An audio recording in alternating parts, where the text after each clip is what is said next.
tsy ho lava resaka tsony izay fa niafatra omenay dia izao hoe tsy resakory ianao raha manatrika ady fa raha mbola jesosy ny sakaizanao dia tsy maintsy ho lasa ny aizina izay ahatrehanao. Alleloia! Ira tsy maintsy ho lasa ny aizina.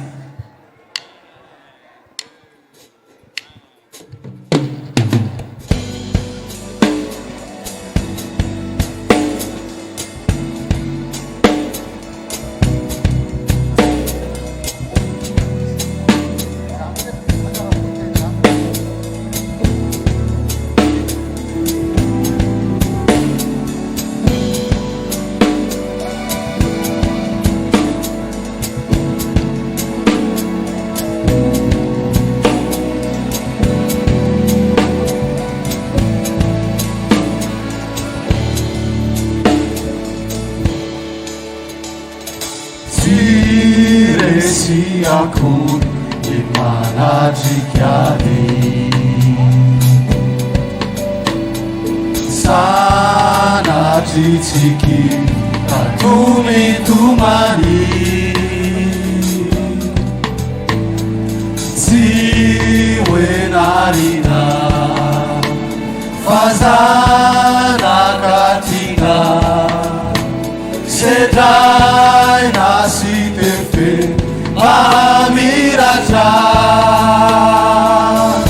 Minufasi Manti ula Sani aizina Mananafa Natenana Nadesaruja Sadi Jeso Simagada Sakaiza Yadiwana Nanita Naniteni Fikasana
Sakaiza Yadiwana Nanita Naniteni Fikyasana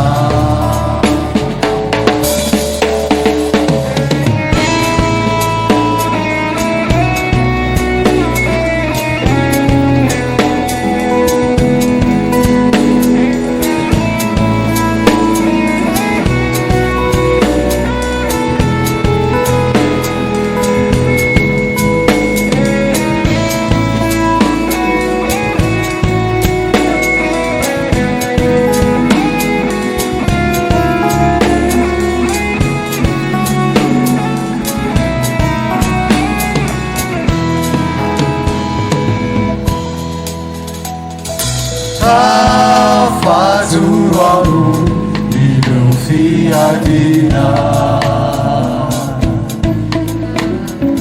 Teni Sabata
firenan'ny tompo Alleluia.